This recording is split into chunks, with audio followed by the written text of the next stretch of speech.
Introducing LT Defense Tactical Gear, your ultimate solution for top-notch protection and performance in the field. Our armor bundles provide unmatched safety and comfort, while our battle belts and holsters ensure quick and easy access to your gear. Stay prepared for any situation with our high-quality medical supplies, designed to keep you ready for action at all times. Looking to enhance your skills? Our firearms training programs will take your proficiency to the next level. Trust LT Defense for all your tactical gear needs and gear up for success on the battlefield. Military Broadcast Radio, the station that's giving veterans a voice. Find us on the web at mbradio.us. Opinions expressed in this program are those of the speakers and do not necessarily reflect the views or positions of any entities they represent. Find us on the web at mbradio.us. Hello, everybody, and welcome to Into the Weeds podcast here on Military Broadcast Radio. I'm Amber. And I'm Alora.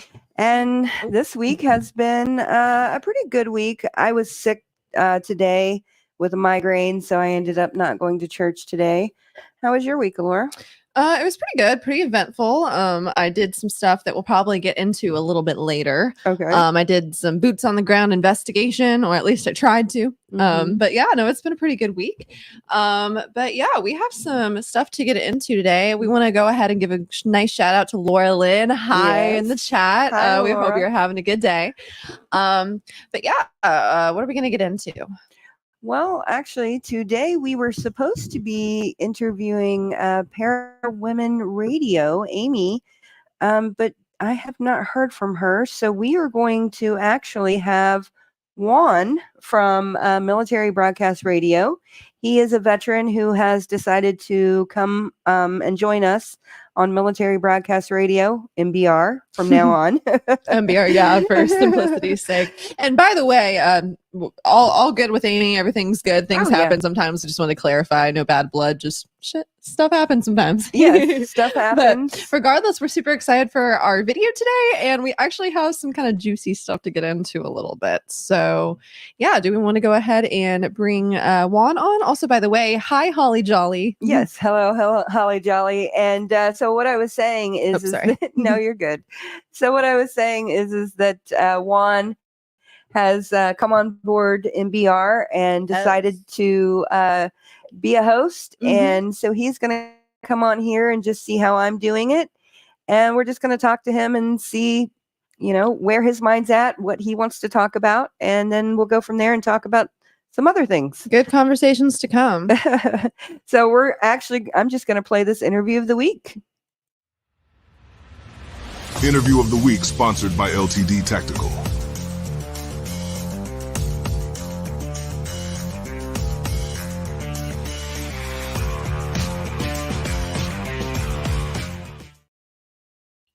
Hello. The interview of the week.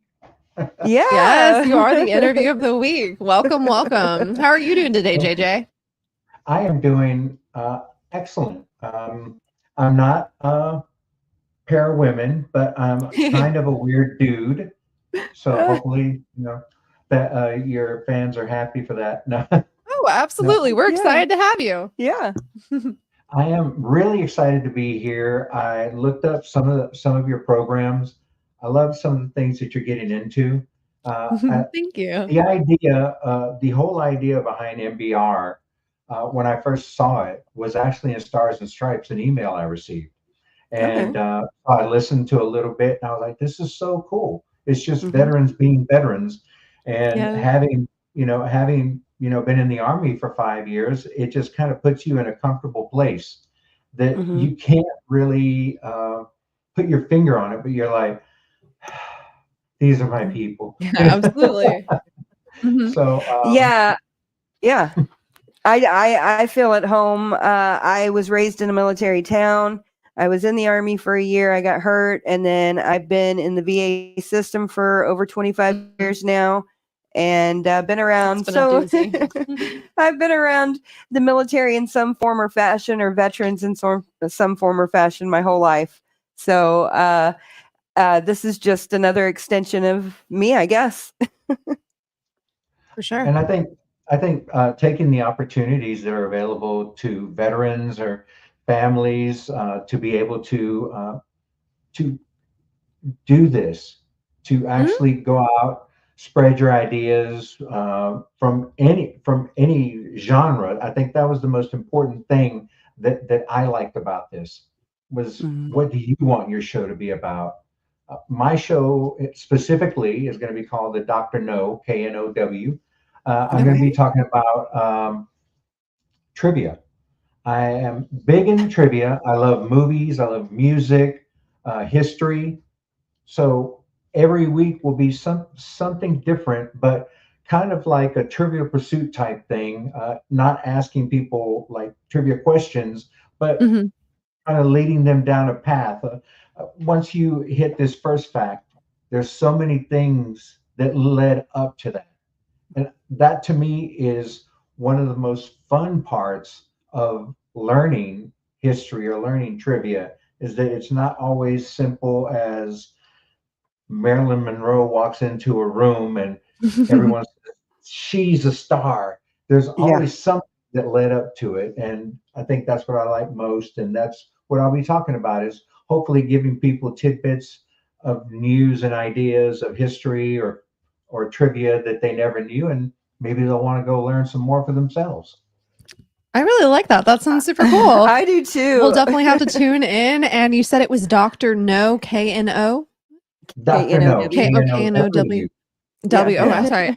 That makes a lot There's more sense, but I just No. missed on the W, and I was like, okay, maybe it's just like a play. Anyway, but Dr. No, K-N-O-W, and you can probably find you on YouTube, MBR. Yeah, well, he hasn't started yet. Actually, that's extremely exciting to me because I am a big history nerd. She is. That's her whole reason why she's interested in any of this stuff, because she sees it as history in the making. Yeah, I do. Because I mean, when I look at a situation, I look at it as how is this going to be perceived, 100 years down the line. That's fair. And so I want to think, more about a situation as it's going on or shortly after it happened, to kind of really reevaluate. I guess my biggest thing is I've always wanted to know what happened with Anne Boleyn and King Henry VIII. And so that's just always, that's driven me to the pursuit of more knowledge in certain areas, especially when we talk about like Meghan Markle and Prince Harry. Oh boy, yeah. Well, I think learning history is so important, and we are making history right now. In the last 50 years, there have been, I should say, probably from maybe the 60s to the 90s, there were so many fast and furious things going on and change between in the 70s. A microwave had like a clock on it, and you turn this dial. Now you can set it to cook something specific by pushing a it's amazing. Yeah. And things like that. Or Dick Tracy, it's back in the 20s and 30s, he had a watch you could talk into. I have a watch into now. Yes, I know. Those things are amazing. My watch tells me how I slept, how many times I woke up, how far I walked in a day. And we're living these important times where developments are becoming fast and furious. But I do think, honestly, in the last maybe 10 years, it's kind of slowed down, because we've come to this point of, instead of, and this is just an opinion, but instead of developing new things, we are trying to get on the internet and entertain people and be influencers more than we're trying to be innovators. True. Yeah, that's and Absolutely. it's not innovative to eat what do you call this thing, Tide Pods or anything like that. That's not innovative. That's no, it's not. I got like a 2016 reference there. It's like, we thought we'd be in flying cars and we have warning labels that say, don't eat this, it's poison. And we bought like rat poison. It's like, don't eat this poison because it's poison. But if we don't say that, if we don't My say generation that, right there. You know, if they don't put that warning label on there, somebody's going to eat just a little bit, get sick, and say, "Nobody told me not to eat the poison." So I think we need to get back on that fast track of let's discover new things and make the flying cars or make different things that can bring us toward that future that we all saw. Yeah, I spoke to my wife last night because we were watching Back to the Future, and I said, you know, that was 85 and he went back to 55. If they made that movie this year, they go back to 1994. And I think when they went into the future, they ended up going to 2015 or something like that, or was it 2016? I can't remember. Or something like that. I think it was 2015, but 2015. That's incredible. No. I would be already.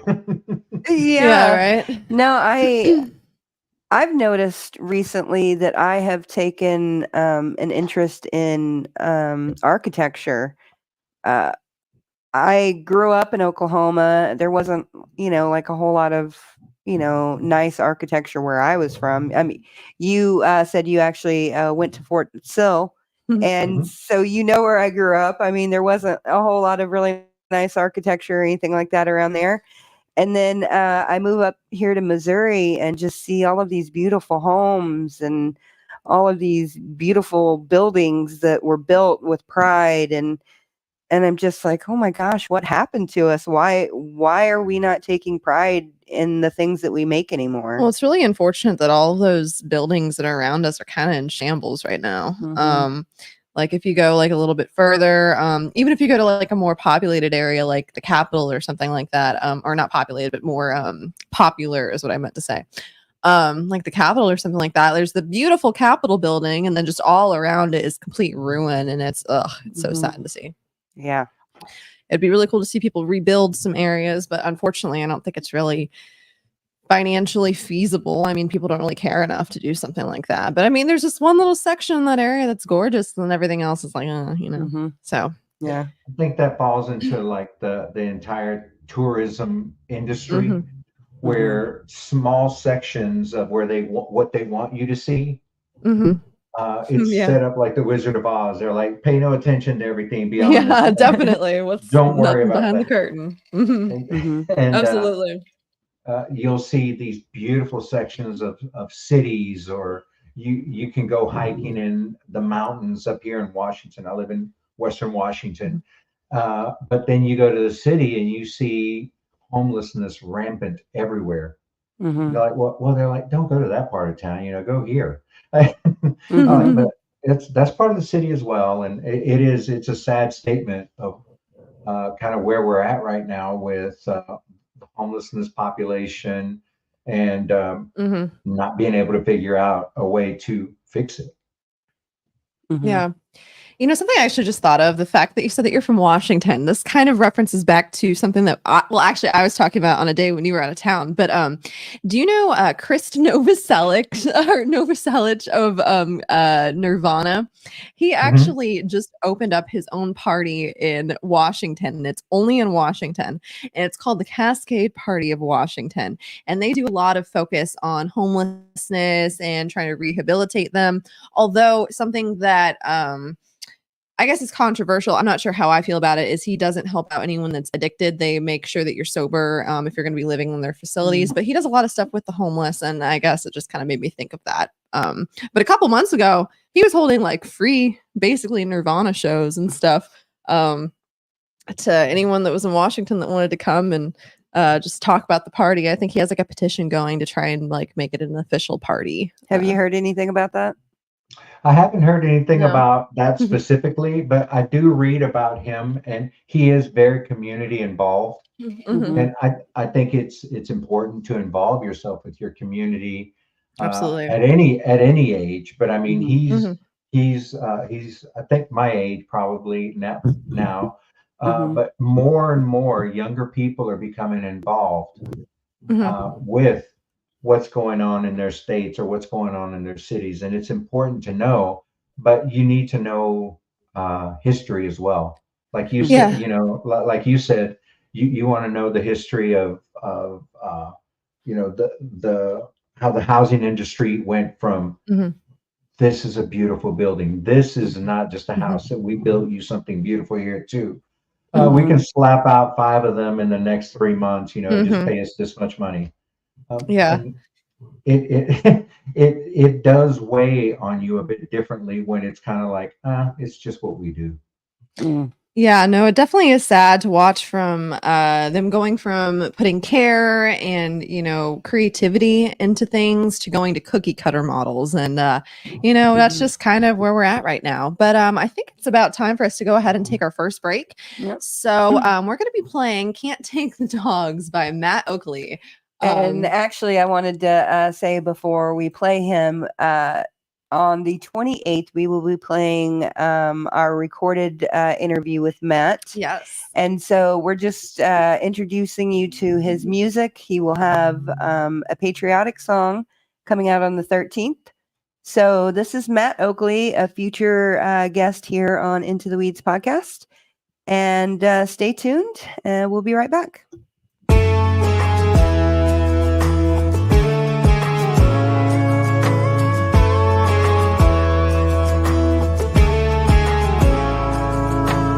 She walked out with just about everything. That car, them keys, her wedding ring.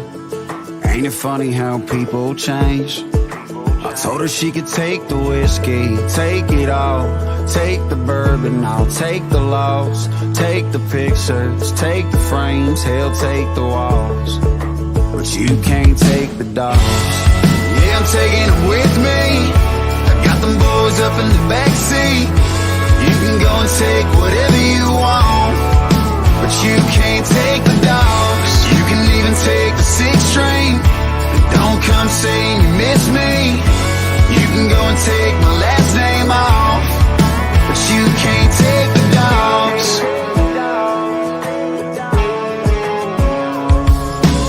She came back just a couple weeks after that. Guess she got lonely in the aftermath, not having them boys around. I guess she realized that she had it made. Now she's got twice as many bills to pay. Hell, I'm taking them boys to the grave. Now there ain't a damn thing to say. Yeah, I'm taking them with me. I got them boys up in the backseat. You can go and take whatever you want, but you can't take the dogs. You can even take the 6th train. Don't come saying you miss me. You can go and take my last name off, but you can't take the dogs.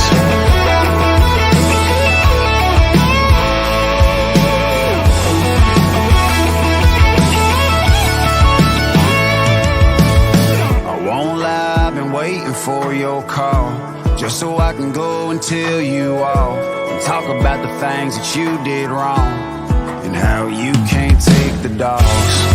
Yeah, I'm taking them with me. I got them boys up in the backseat.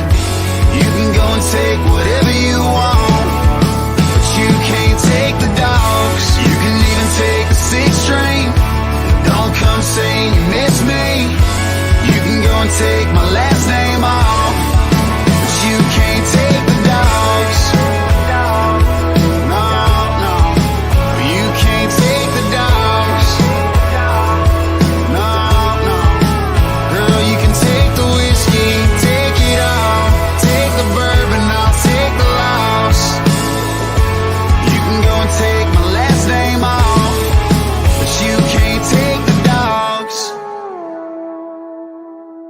Opinions expressed in this program are those of the speakers and do not necessarily reflect the views or positions of any entities they represent.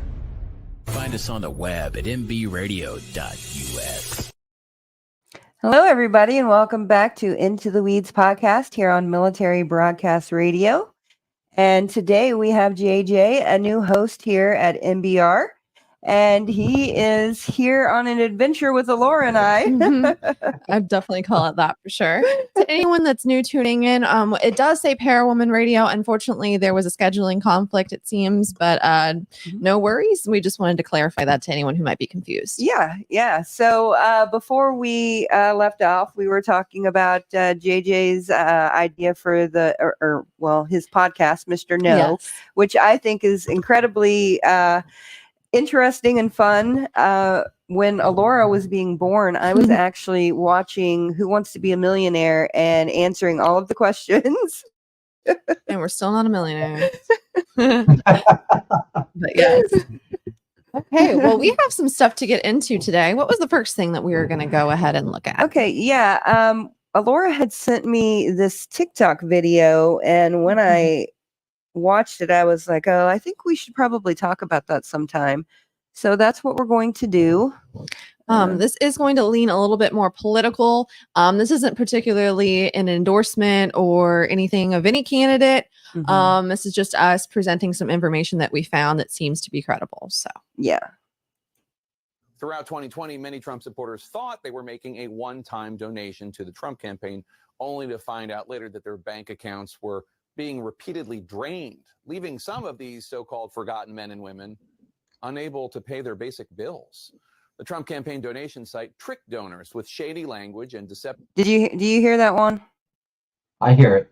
Okay, I just we're wanted making to sure make the audio is playing. We've done that before. Okay. Pre-checked boxes into making these recurring donations, setting off a flurry of fraud complaints and forced refunds, as first reported by the New York Times. CNN's Sunland Sarfati shows us now how the former president bankrolled his campaign even after he was voted out of office. I was mad. I was sure it was some sort of a scam. Last September, Russ Blatt's brother, Stacey, contributed $500 to the Trump campaign. Within a month, Stacey Blatt was bouncing checks, his bank account drained. We saw the 6 withdrawals of $500 totaling $3,000 that had been taken from his account starting in mid-September. And over the course of a month, they took $3,000. Russ had become his brother's financial power of attorney due to his brother's failing health. Okay, so already it's like, wow, it angers me just to hear this. No, for sure. Yeah, so we'll just keep on watching it, but I didn't know if I needed to stop. And well, technically speaking, if it's for trying not to get copyright issues, I think you have to stop like every 20 or 30 seconds. But okay. I don't really know what it's like since we're just doing a live stream. I know things can be a little bit different. I've seen, but anyway. Okay. We'll see if we get taken down. Then that Stacey was signed up to make recurring donations to the Trump campaign.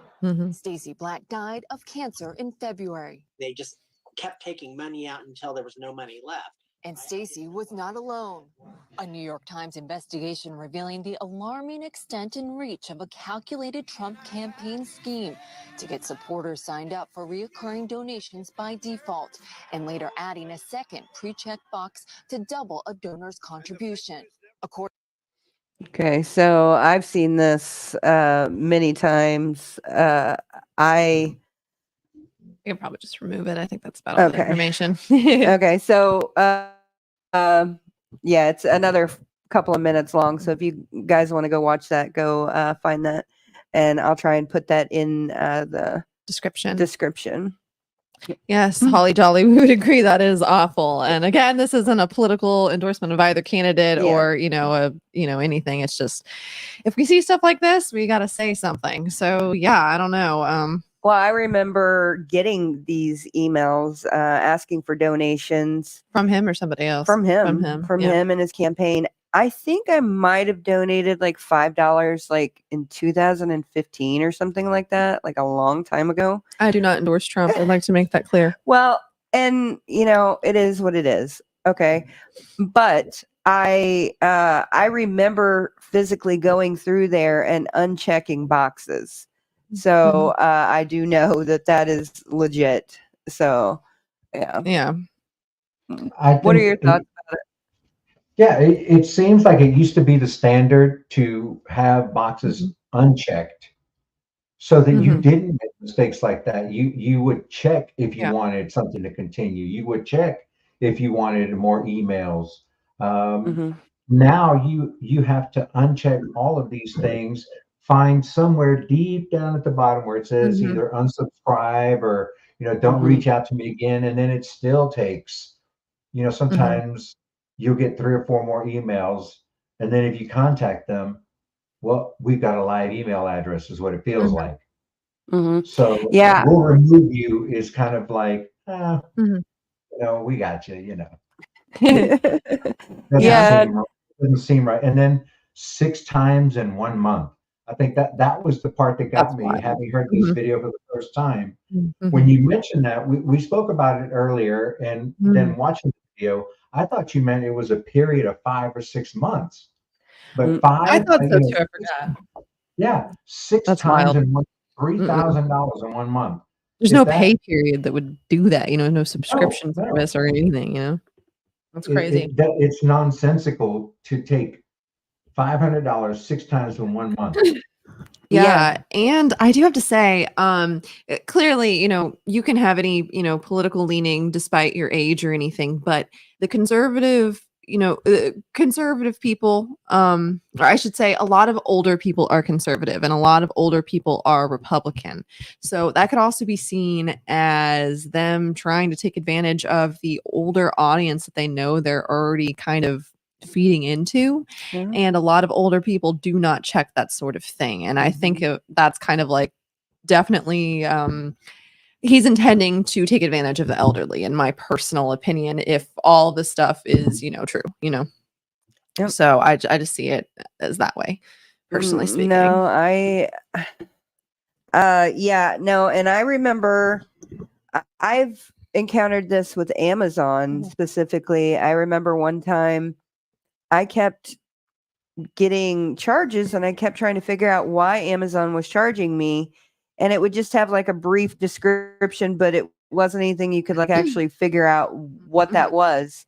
And I ended up calling and finding out that when I had subscribed to Amazon Prime, I had also been automatically subscribed to other things. Sorry, my hand is loud. But I was automatically subscribed to other services or subscriptions that I had no idea about. Things that I wasn't even using, and it took forever to get that off of my card. Yeah, sorry. It's interesting that people work so hard to earn their money, and it has become much more difficult to survive today, where you've had inflation go up so quickly. But inflation and cost of living have gone up so quickly, but income is not going up along with it. When I was a kid in the 70s and 80s, you had, a parent, maybe you had both parents working, but not everywhere. And everyone was everyone was growing up in a home. You had what was it, 3.5 people, 1.5 dogs, or whatever, whatever the average is. But, you had your dog, you lived in a house. Now people have more than one job. And it's more than one person with more than one job in a home. You have mom and dad working 4 jobs, trying to get their kids through school, and they're doing it the best they can. And it has changed so much. Yeah, it has. And so just much. From when Alora was little, I remember, being able to do so much more with my money than I've been able to do with my money nowadays. Even going to Walmart is like, you're spending almost $300 probably every time you go. Oh my God. Yeah, it's ridiculous. And yeah, for sure. I did miss out on what you guys were talking about, so I apologize if this is kind of deviating from whatever you guys had moved to. But we had been talking before the show whenever we introduced all that stuff. To anybody who's a fan of Rihanna, it breaks my heart to say, because girl, I love Riri, but at the same time, I feel like it's very worth mentioning how scammy her companies are, or at least I should say, Savage X Fenty, her lingerie company. So I want to say it was in like 2019 or 2020 that I had gone to order just one piece of lingerie from her store, and the only thing that was like available for me to even look at and try to purchase was stuff that was a part of like their exclusive membership or their club. I can't remember what it was called at this point. And but unfortunately, they had a little box that was checked, basically saying that, oh, if you take advantage of this deal, when it didn't give me the opportunity to not even take that deal. If you take advantage of this deal, then you sign up for a membership, which is, I want to say it was like $50 a month, but I can't remember off the top of my head since it's been like 4 or 5 years. But anyway, yeah. So I ended up getting probably like $200 or $300 taken out of my account that I couldn't get refunded back to me, and I wasn't even able to use the points because I canceled it too early because I freaked out. And yeah, this is a very normal tactic, and if you look into it, a lot of people have the same claims. I'm not the only person this happened to, not even close. And yeah, on top of that, it's a fast fashion brand, it's shitty quality, and it's alleged to be made with child labor. So just take that into account whenever you buy it. So. Okay, well, I didn't know that. Allegedly. But are we getting to the point where we almost need to take another break? Yeah, we do have to go to another break. So we are actually going to be playing Make 22 Zero again. And this is referring to the 22 lives that are taken every day, veterans taking their own lives. And hopefully we can make that zero again one day. And this touches home because my father was a veteran. He committed suicide, and he used the veteran suicide hotline, but wasn't helped fast enough, I guess, or something. But he was put off. So, and that was a while back. But I mean, I lost not to the veterans hotline, but you know, I hate mentioning it because I don't want to seem like I'm using him for any sort of thing. But you know, my best friend, you know, actually this week, next Friday, is going to be the 2-year anniversary of him taking his own life, and he was only 22. And he was a veteran. So you know, as soon as he got out, basically. So we just want to make that number as low as we possibly can. Yep. So this is Make 22 Zero again.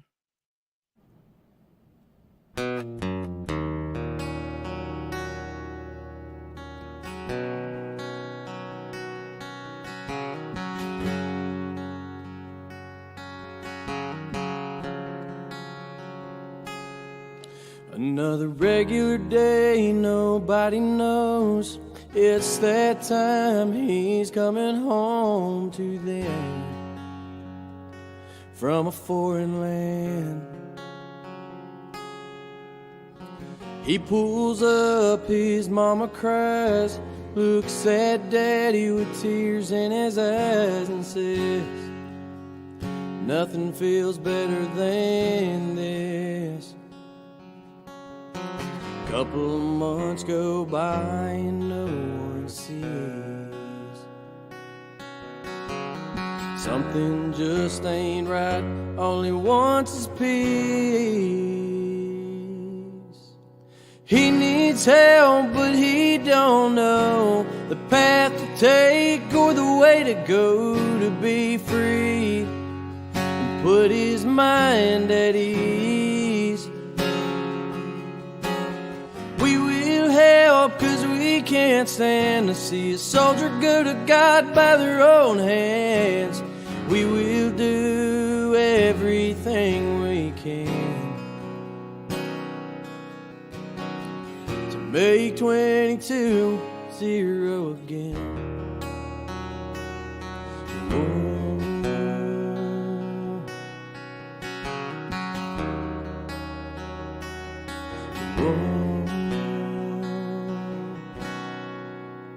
He gets help, but he still feels off. Sees an ad on the TV about a dog bad and said, This is a man's best friend. Whoa, so he goes one day and he picks it up. Never thought a dog could bring so much love and put a smile on his face. But he's finally found a saving grace. He needs help, but he don't know the path to take or the way to go to be free. Put his mind at ease. We will help, 'cause we can't stand to see a soldier go to God by their own hands. We will do everything we can to make 22-0 again.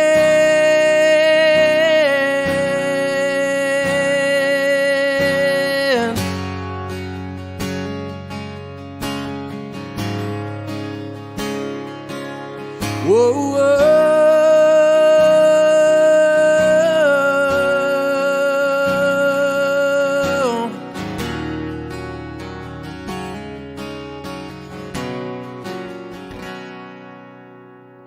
He needs help, but he don't know the path to take or the way to go to be free.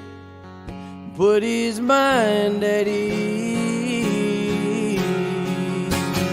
We will help, 'cause we can't stand to see a soldier go to God by their own hands. We will do everything we can to make 22-0 again.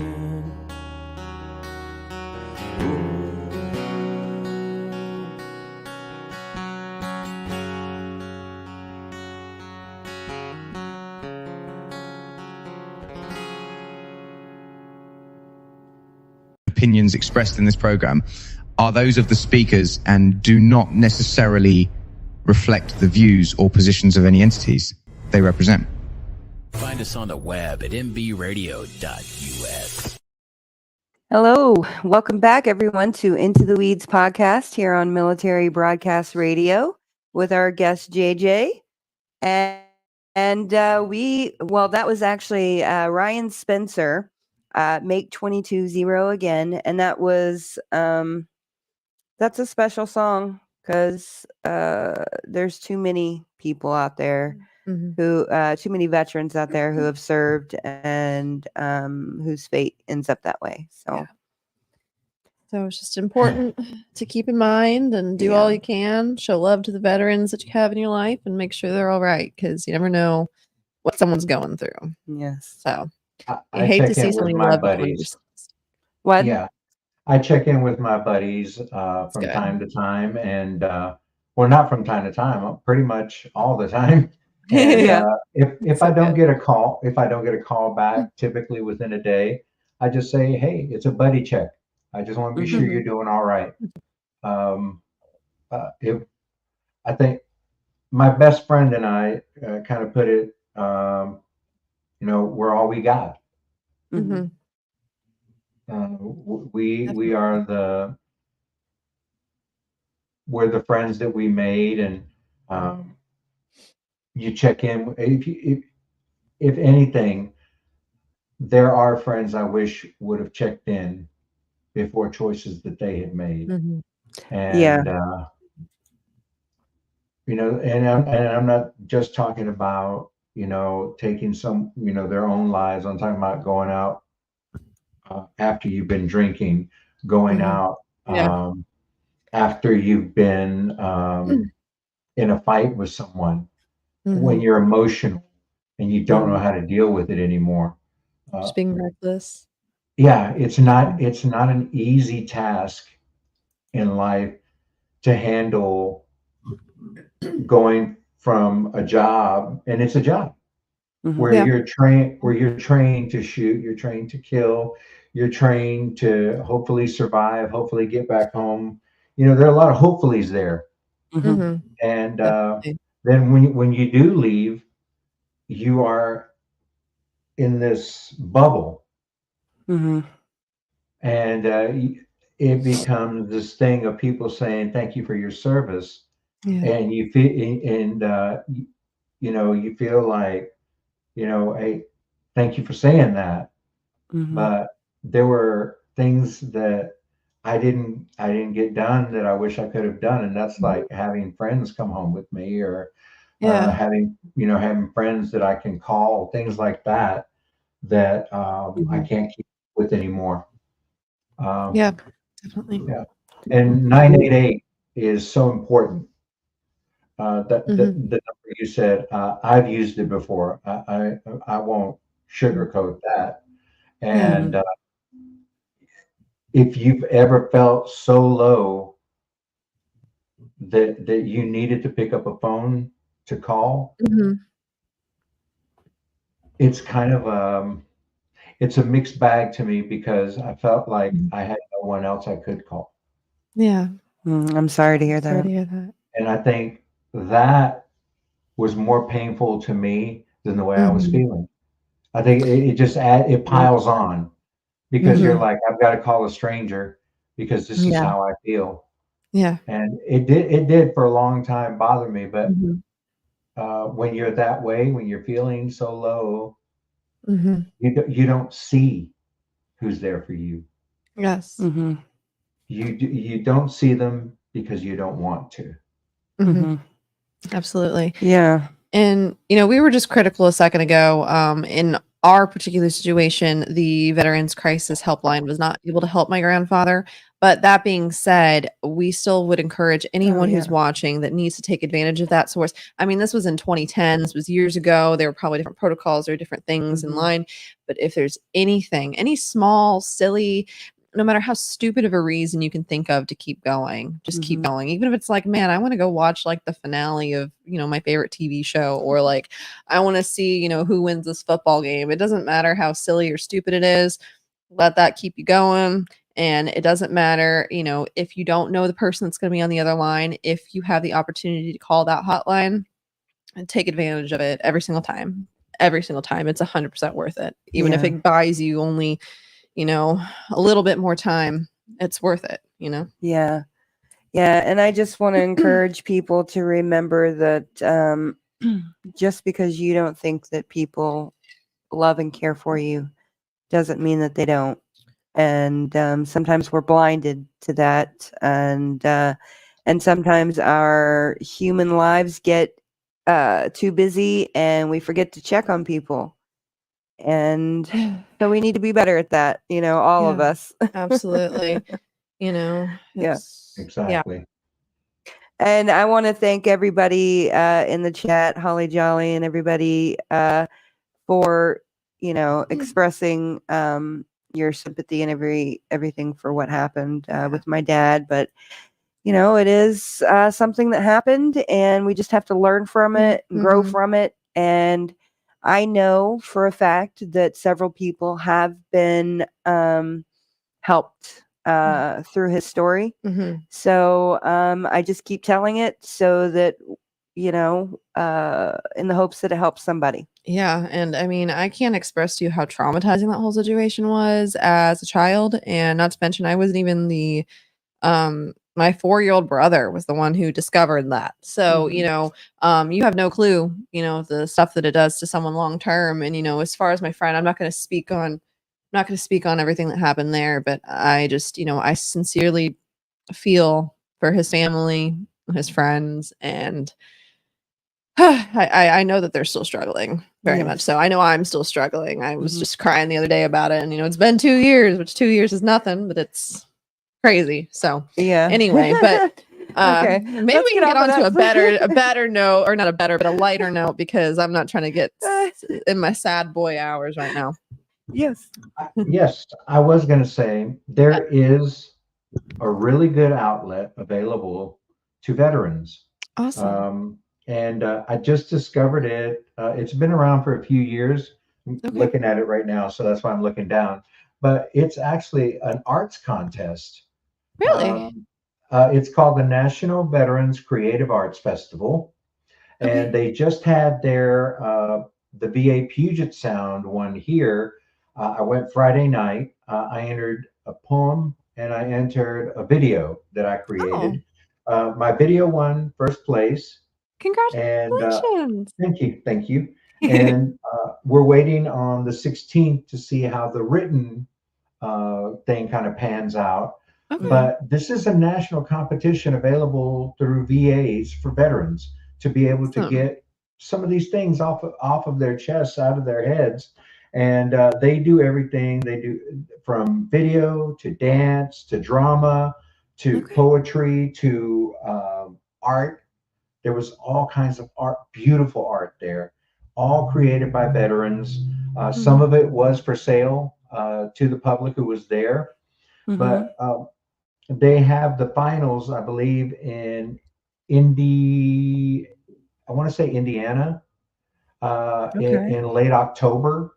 I have to do more research, and by the time I get a program going, what I'd like to do is interview public affairs to let people, especially veterans that have all this stuff sitting in their heads, have a way to get that out of there. I write a lot.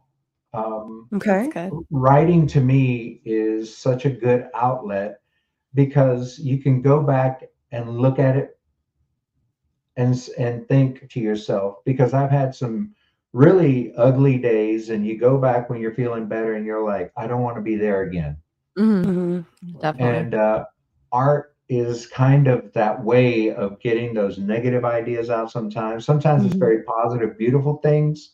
And you can dwell on those, or you can look at the bad and say, I'm not going back there again. So there are programs to help veterans out there, like that one specifically that's going on right now for 2024. So if there are veterans listening, there'll be a 2025 competition. You should look into it at your local VA. That's so cool. Yeah, actually, I'm going to look into it. It sounds very fascinating. Now, what kind of stuff did you write for it? My poem was called "The Warrior Doesn't Die Alone," and it was long form poetry, non-rhyming. So there are different types of poetry, but this one is basically just sentences. And it kind of tells a story, but it sometimes it's not like a full sentence. Sometimes it's just a thought. So that one is called "The Warrior Doesn't Die Alone," and the other one, the video, was called or is called "Veteran Number 4," and it kind of takes place as an interview. And the question is, as a veteran, how do you deal with life now? Okay. And it's about a 3-minute video told from the eyes of a guy who's, was 20 something when he went in, and he's 50 now. And he's kind of reflecting on his life and how it changed being a veteran to now. Okay, that sounds very fascinating. I'll have to check that out. And does the VA advertise that through the newsletter, or? It was actually, I found a standee at the VA, and I saw it, and I was like, "What is that?" So I snapped a picture of it, went on to my appointment. When I got home, I was like, "A creative arts program? That sounds like it's right up my alley." I love I love writing. I did acting for several years. I also did my own podcast before. So yeah, I was on the show. I don't know if you watched Grimm, that was on NBC. Oh, yeah. I was on an episode of that. Yep. Really? Awesome. Yeah, I've done a few movies, and I was on the Amy Poehler produced Three Busy Deborahs. I was on 2 episodes of that. Okay. Oh, I didn't realize. That's so cool. But, that's very interesting. That's so cool to hear. In the last few years, go ahead. No, I'm listening to you. I was going to say, in the last few years, I have stopped acting because memory issues made it really hard for me to continue to memorize script. And I didn't like not being dependable to the people I was working with. I understand that. And so I switched my focus to writing to get that. When you perform, there's such a mental release for you. Stage was the most fun because if you're doing a comedy and you hear people laugh right away, it's like an adrenaline rush, and you keep going through the whole show, and those moments carry you. When you're in front of a camera and you think of something and the director says, okay, now let's do one for safety, do something that, you try something different. And you come up with something that they really like. That's your little adrenaline rush to get you through the day, because it's working on film is kind of, it's like you sit, it's like the Army, you sit and wait. You walk on set. You walk on set when they need you. You act, and whatever that is. And and then you're done. They've done a few takes, and then they're like, okay, we're gonna set up a different shot. Go wait. We'll call you. Okay, so I was on set for like 5-10 minutes. We got it done. Now it'll be an hour before we're ready to do another 5 or 10 minutes from a different angle or something like that. But a lot of hurry up and wait. A lot of hurry up and wait, and it was. But I loved doing that, because again, to step out of your own shoes for a little bit and be somebody else that you could never be in your real life is such an amazing feeling. I've never acted before. I don't think I've ever acted, and I have no creative ability other than maybe writing papers for college. That's about the limit of my creativity. Well, with that attitude. Well, my whole family is very creative, but I'm just not. So, well, you're just getting it started later in life, and that's okay. Okay, well, you're exercising some creativity in this. Oh, that is true. Absolutely, that's true. What I was going to say. If you can sit in front of a microphone or have a microphone to your face for an hour and talk to people that you don't know, you're creative. Yes, even if it's not in the traditional sense that you think of, even if you're not like, oh, I can't sing, I can't act, I can't paint a picture. I mean, a lot of people can't do that, but you're still doing something creative. You're still exercising that creativity just in a different way than everybody else. Yes, I know. So you need to give yourself more credit than that. But is it about time for us to go ahead and take one more break? Yes, we do need to take one more break. And then when we come back, we have some stuff to get into. Okay, so we are going to we're going to be listening to Mr. Red, White, and Blue, and I think it's by Coffee. So stay tuned, and we'll be right back.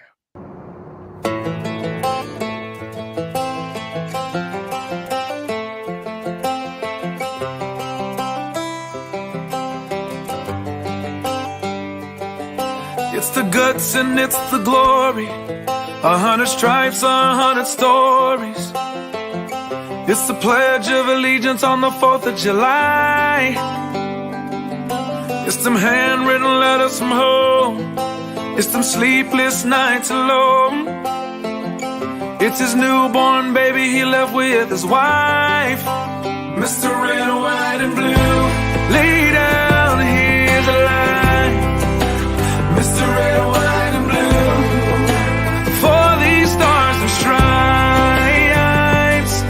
hey.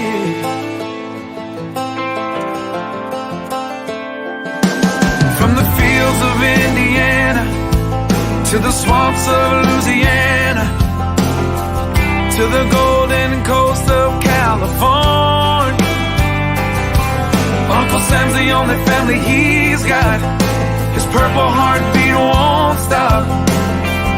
And his 18th birthday was the day he was born. Mr. Red, White, and Blue, lay down, here's the line.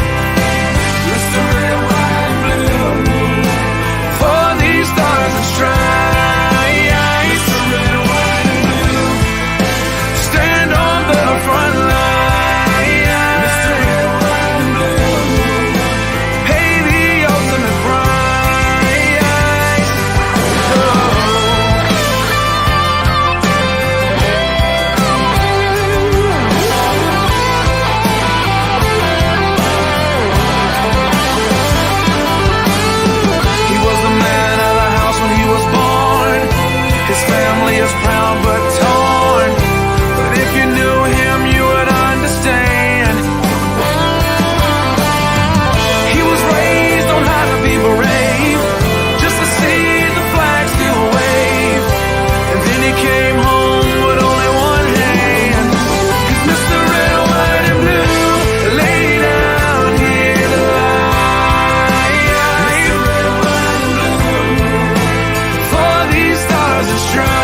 opinions expressed in this program are those of the speakers and do not necessarily reflect the views or positions of any entities they represent. Find us on the web at mbradio.us. Hello, everybody, and welcome back to Into the Weeds podcast here on Military Broadcast Radio. That was Coffee with Mr. Red, White, and Blue. I really enjoy that song. It's a beautiful song. Yeah, and I played that especially since this is the coming up week to 9/11, and I figured we should keep that in mind, that several of our brothers and sisters, Americans, fellow Americans, and first responders, and also all of the men and women who have passed since that because of those actions. Yeah, definitely. Yeah, we just wanted to remember them this week. So, never forget. Yeah. So today we are actually going to be getting into something.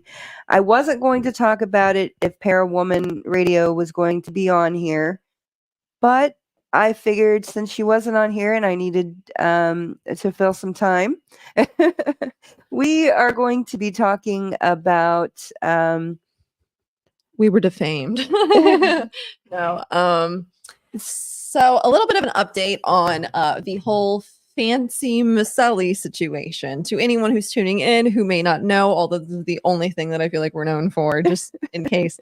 So a couple of months ago, there was a lawsuit, criminal charges. I feel like nobody can just, I'm bad with legal stuff. If anyone can look into it and give me a solid answer on that, please let me know. But I'm thinking it might have actually been a lawsuit.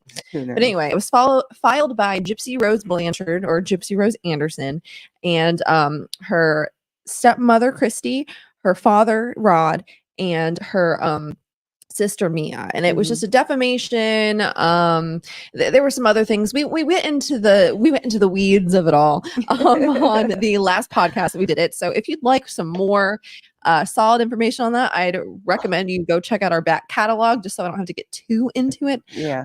That being said, there was a police report that was filed. It was Sarah Anderson had filled out the police report. No relation to Anderson, Gypsy's, well, to be ex-husband. No relation. Yeah. There's a lot of repeat names in this whole thing, I've noticed. So anyway, so basically, Sarah Anderson had claimed that Mike Stanfield, who is Gypsy Rose's lawyer, had, or not him, but that his associate had chest bumped her and physically assaulted her and intimidated her after she had gone in and tried to interview him. Now, initially, in the whole hustle and bustle of it all, the adrenaline rushing, and us just, not taking a second to really sit back and think about it, we initially didn't think it was a problem that she approached him. We're like, okay, a media outlet can really be anything nowadays. So, we don't think that you have to be any particular thing in order to feel like you're able to ask questions, but it was not appropriate due to her association with Fancy. And she also wasn't professional in the way she approached it. Well, and it was the wrong time and place. It was the wrong time and place. Yeah, and I would agree. Now, I would never encourage anybody to ever go up and interact with somebody while they're just trying to eat breakfast at a hotel at 8 in the morning. But unfortunately, that is what happened. And I was not downstairs at the time, so I had no control over what was going on. And my mother was just kind of sitting there just trying to figure out what was going on. She wasn't really thinking about it, and what was she going to do, tell them not to do it? I mean, she doesn't really have, they're adults, okay? They're adults, they're the same age as her or older. They're both older than you, or she's a year younger than you, maybe. No, they're both older 1 year older. Okay, so anyway, they're both older than her, so they are fully grown adults that can make their own decisions. But unfortunately, we got swept up into believing the narrative that they're spinning, and that's entirely on us. It's entirely on us for speaking about things before we saw the video. It's entirely on us for making any sort of claims. And I also have a bad habit of using the word friend very loosely, not trying to think about, oh, this is a friend, this is a friend. It's just, I have very few friends, okay? I just sometimes will use the word friend out of simplicity, and me calling them a friend has kind of caused a bit of an issue. But anyways, what we want to talk about now is Fancy was charged. She went to court. She was charged with filing a false police report. Sorry, I just want to make sure they know exactly what's going on. Sorry to anyone who's not fully aware. But yeah, she was charged with filing a false police report. It was Sarah that filed the police report, and Fancy just filled out a witness statement, when my mother and I also filled out witness statements.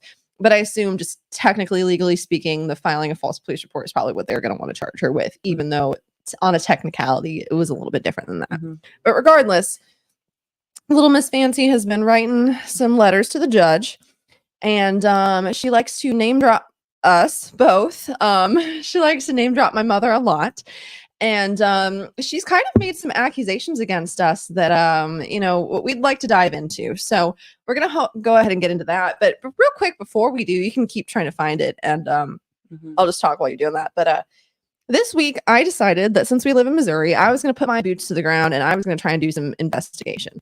Now, there's been a lot of rumors recently that Gypsy might be federally, there might be some sort of a federal investigation going on regarding Gypsy and her case with her mother. And, a lot of people have been talking about it because regarding the murder of her mother, Dee Dee, have completely disappeared from Missouri CaseNet. And to anyone who's unaware, Missouri CaseNet is just a place where you can go online and see any criminal records or, even civil records that have to do with anybody that lives in the state of Missouri. If it happened in Missouri, it's most likely going to be on CaseNet. 90% of the time, if something is taken off, it's either because it's been expunged, which can't really happen now. I mean, she's already served the time. It's, it's a done deal. Or another reason would be because of federal investigations coming to fruition. Well, there goes Franklin. All right. Well, I decided, since we live in Missouri, that I would go to the federal courthouse of Missouri and see if she was actually being federally investigated, because they can't give out that information over the phone. So yeah, I drove up to the Capitol and I walked in the federal investigation building, or the federal courthouse. And unfortunately, it does not seem like there is any current open federal investigation.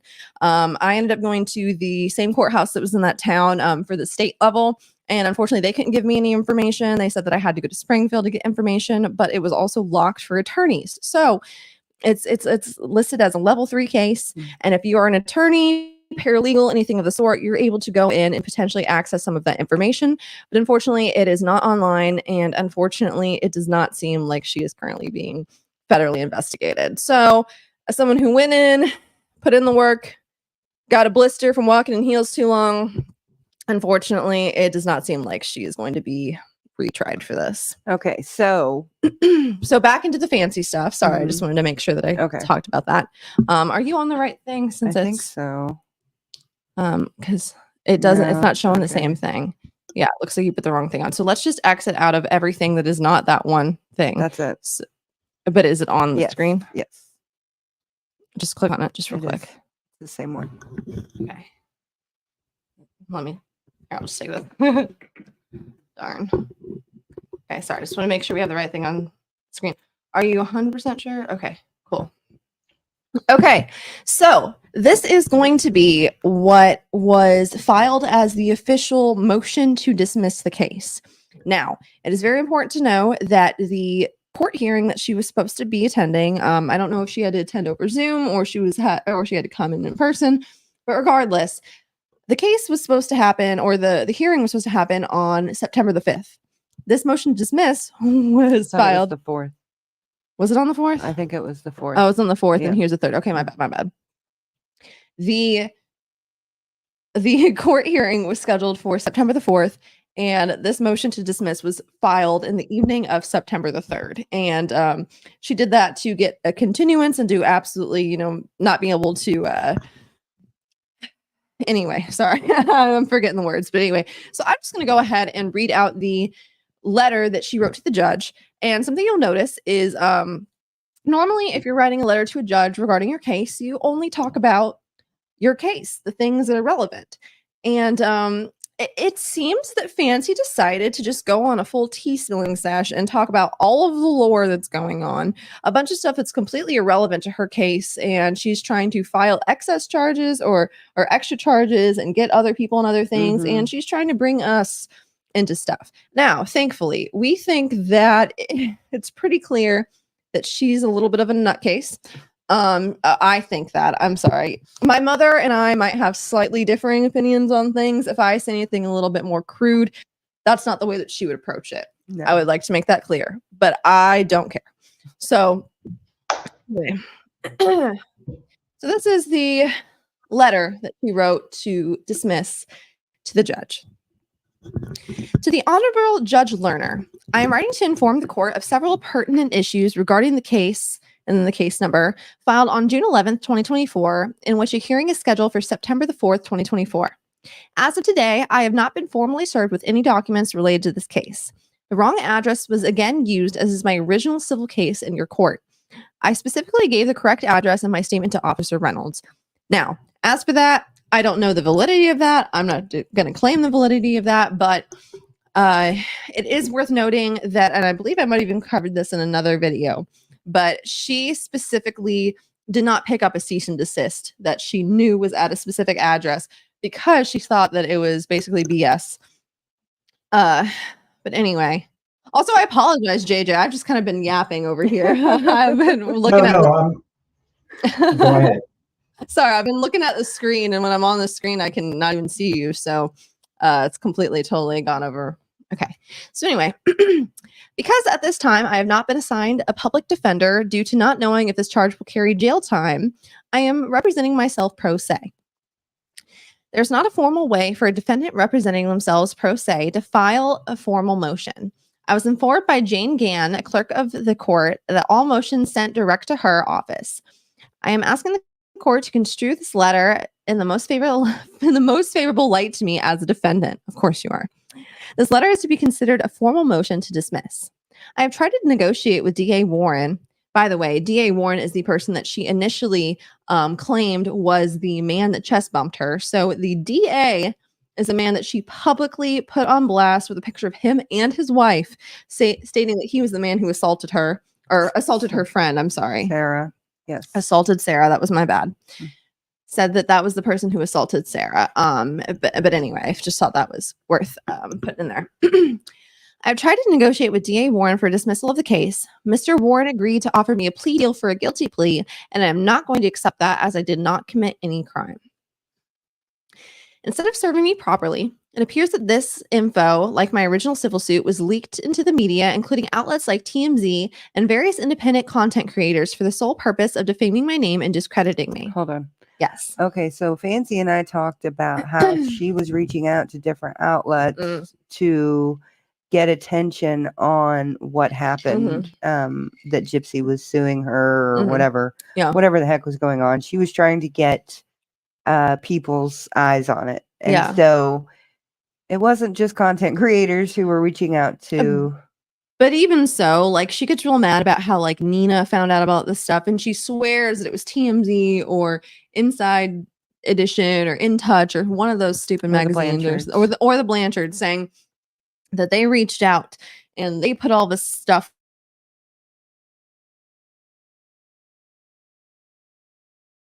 with that just lives in Missouri and happened to be checking Missouri CaseNet and just found this information. So yeah. So anyway, continue. Okay. Also, releasing my public information has put me and my family in danger. Also, I do not have the video on this back catalog, although I might find it one day if anyone's interested. But there is an incident that she's going to reference in here about a certain Wendy's order that was DoorDash to her that she took as a threat when it was not. It was just a practical joke. Regardless, there was a reason I said that. Oh yeah, she says that her public information had been put out. Well, she was on live when she was calling the cops about this.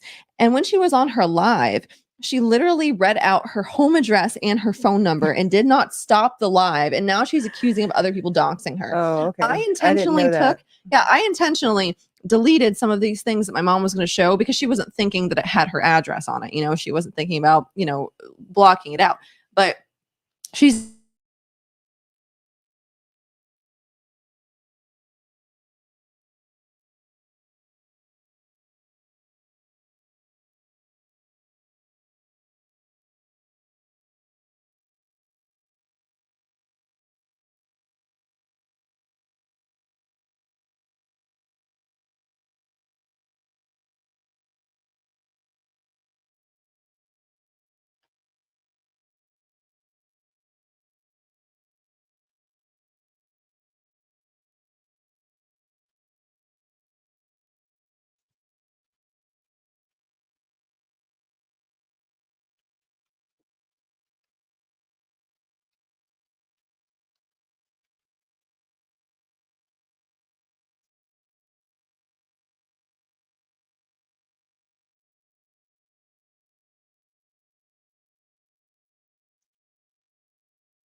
Stalkers have personal relations with me and the Blanchard family and are local to Kentucky, where I reside.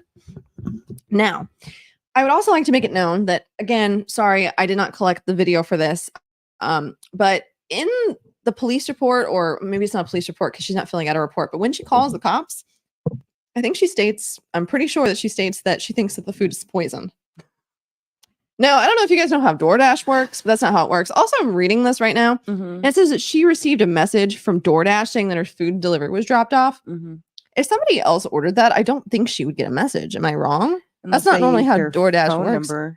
Unless they use their phone. Well, I don't think that's how DoorDash works. I think you have to be in an account. But again, I'm not a DoorDash expert. I haven't used it since the pandemic, but take that as you will. So anyway, she continues by saying, I have also been contacted by Sarah Anderson's family to let me know she has allegedly filed multiple false police reports in the past, not just the one in the summer. Mother to file a false report on a neighbor. Her family is willing to testify to this. I sent all of that information over to the DA's office. We have also found evidence that shows that Miss Anderson was in direct contact with my stalkers before my June 5th, 2024 hearing, and that she drove me to. Now, this is the kicker. Listen to this. Based on evidence provided to DA Warren, I believe that Miss Anderson attempted to keep me from arriving at the court at 9 a.m. on June 5th, 2024. She has been participating in defaming me before and after the incident that I was only recently made aware of. I would like the DA to press charges against her under section blah, blah, blah, first-degree kidnapping, section whatever to second-degree kidnapping, and section whatever to third-degree kidnapping. Now, that's a doozy. Okay. So, JJ, basically what happened is this woman, from everything everybody can gather, from the kindness of her heart, I don't know, but we don't like Sarah either, but well, we don't really know Sarah, but we don't, whatever. Anyways, from the kindness of her heart. Oh, you can't hear me? Can you hear me now, JJ? I can hear you now. Okay. That was like right in the middle of what you had going on the document. There was like a minute there where I couldn't hear anything. Oh, okay. I don't know what happened. Well, anyways, so basically, this woman drove Fancy from Illinois to Missouri. Fancy lives in Kentucky. She had her husband drive her to Kentucky because she doesn't have Illinois. Or I'm sorry, she had her husband drive her from Kentucky to Illinois because she is not able to drive. And then Sarah drove her from Illinois to Missouri. Correct. Sorry, so that was good context. And now Fancy is alleging that Sarah kidnapped her during that ride from Illinois to Missouri for the hearing that she was supposed to attend. For the purpose of making her late or not. Yeah. Yeah. The funniest part is they ended up arriving at 6 a.m. when they were supposed to get there at 9 a.m. The stops or the things that were wrong that could have made them late were weather conditions. It was raining really, really hard. And I'm from Florida, so I'm used to driving and that stuff. I wasn't really affected too much. But yeah, so let's see. Fancy was saying she needs to clear up what things about. Put that on the screen. You know. Okay. Fancy was saying she needs to clear up what things were about. I agree, kidnapping is the wrong word to use. Now, again, I'm not trying to play a Sarah defender here whatsoever, but I'm just telling you, I mean, between watching the live and also her having conversations with them, kidnapping is not what happened. And I don't think that any of the like delays had anything to do with ill intent. I could be wrong. What are the delays? Well, like the stopping? Here's what I think happened. Okay. I think that something was going on between Sarah and Fancy. I have no idea what it was. Yeah. But I think that there was some ill intention on both of their parts throughout this whole thing. And in some form or fashion. And I don't know what it was. Because the only reason I say that is the way that Fancy has treated us since everything happened. And this is actually why I decided to talk about this tonight, since ParaWomen isn't on here. The thing that I do is, well, the whole reason that I have this podcast is to talk about what's in my head, to get it out of my head. Yeah. And I usually don't really talk about this. I don't want fame or anything involved with this whole thing. This is We've weird. been trying not to milk it, but we just keep having to make videos about it. So we're not going to say that anymore. We're just going to make videos as we need to. Yeah. So we're making videos as we need to, but I wanted to get this out of my head is that I am just so frustrated with the fact that Fancy, contacted me and apologized to me and said, that she was sorry for, accusing me of being basically, talked to from by the Blanchards. And I told her, okay, that's all right. Just try not to go after my daughter so much because she's only 23. Literally, I'm probably like the same age as her daughter. Yeah. And she's learning, and so let's not do that. But I've always just been kind to her. And I, at one point, was going to try and help her find a lawyer. I actually was in the process of doing that when she blew up and said that I was lying and changed my statements and stuff like that. So, and she changes how she feels about you based on how it benefits her. Yeah. But so why I'm Put that back on the screen if you're going to look at it. Oh, okay. What am I doing? Okay. Just add a stage. Yes. Okay. So let's see. Where were we at? Here, I'm gonna make sure. Here, let me get it. Please don't touch it. I love you, but you keep doing that. Okay. Okay. So anyway, yeah, she accused her of kidnapping, which again, there may have been some sort of intent. I got this. Please don't touch it. Sorry, you just keep moving it to the wrong thing. I just want to make sure I know what's going on. So anyway, what was I saying? She accused her of kidnapping. Which again, there might have been some ill intent. There might have. Again, I have a serious distrust of Sarah. I have distrust of both of them. But I think it's very clear that I have a distrust of Fancy. Yes. But this is why we're bringing is not what it is. Yeah, and this is why we're bringing it up because she brings us up in it to this now another letter to the judge. To the judge, yeah. And this is something that we were talking about, JJ, earlier. Is history? Forever. This is going to be in the records of of this courthouse. Forever, my name is going to be associated with somebody, with Gypsy Rose Blanchard as somebody that was influenced to change her statement, which is not what happened, and which is not what happened at all. And it frustrates me to no end. And I probably would have never said another word about it, but it's like, holy cow. And then she goes on, bring it back up. She goes on to, let's see. How about we just get into it? Yeah. So let's just, I'm just going to read out the whole thing. Just so there's nothing I leave out so they get the full picture. Okay. She has lied about the proceedings of her case. She being Sarah. She released the 37-second video that she had and tried to blame me for it, even though I spoke with Hillary at the DA's office and she advised me not to release it, and that if I had, I should remove it. I did remove the video I put out after Miss Anderson released hers. I have witnesses to her admitting to this in writing, which I would like to clarify that Fancy sent you the video, and we didn't leak the video. We didn't want to leak the video. We had all the reason that would benefit us for us to leak the video and prove our point, but we did not. We didn't want to screw her over in any way with this legal stuff. If she made her bed, she gets to lie in it. We're going to let her do what she's going to do. Yeah. But so, but that being said, she did send it to you and she sent it to Veda, which True Crime Rewind. Is that her channel? Yeah, I think so. Okay. I was just making sure I'm getting the right person. So anyway, I sent that to her and who knows who else she might have sent it to. So literally anybody could have leaked the video, and her saying that it was Sarah was crap, because if you're sending it to people, then you have to understand the possibility of people not being trustworthy and putting that out. Yeah. I think there might be some evidence that Sarah did actually leak it, but I have no idea. I haven't followed that much. I have no clue. And I mean, I'm sure it's definitely possible, but that being said, either way, she's kind of just quick to make claims without researching them anyway. Yeah. So anyway, Miss Anderson is also in contact with a woman that shares her first and last name, claiming to reside in the UK, that since the first week in May has alleged that Miss Anderson and I bullied her so bad that she committed suicide.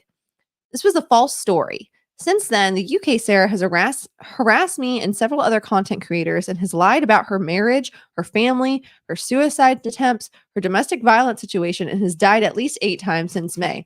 What in the world does that have to do with our case? I don't know. This woman is now claiming that she is coming to my hearing on September 4th, 2024. This woman has no reason to come to this hearing. She sounds butthurt. She has alleged that she contacted Mr. Warren and sent him all kinds of evidence against me. She's alleged that she has spoken to both Miss Anderson and Miss Anderson's family, inserting herself in a case that should not be involved with. She has sent threatening messages to me on numerous occasions and falsely had my Facebook page that has been up for 8 years and had over 60K followers taken down by filing fake personal safety claims against me, and she admitted to this in writing. Sarah Jane Anderson is also in direct contact with my former business partners who are tied to the Blanchard family and online stalked me consistently and daily for the last 8 months and throughout the last 8 years. Again, we have this in written evidence that is provided to DA Warren.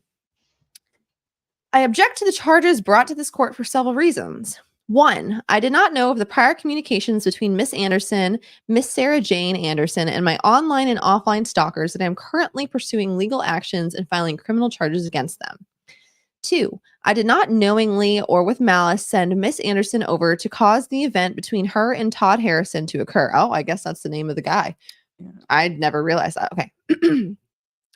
Miss Anderson went out of her own volition and when asked by both alleged victims, me and our witness, Mrs. and I blurred your name out. Although it is worth mentioning, it actually says Miss, not Mrs. And she is a Mrs. She is married. She got a ring on that finger. And second, we blurred out the last name just because you can look this up for yourself, but we don't want to publicly put our last name out there. But it's on there if you really want to see. But regardless, she spelled my mom's last name incorrectly. She actually spelled it the way of another witness. We're actually not even listed as witnesses on here, even though we filled out witness statements. But the manager of the hotel lobby and like one of the other hotel staff members were listed as witnesses. And one of them happens to have the same last name as us. It's just spelled differently. So she accidentally spelt it the way that he spells it rather than the way that we spell it. So anyway, me and our witnesses, Mrs. Blank, to step away.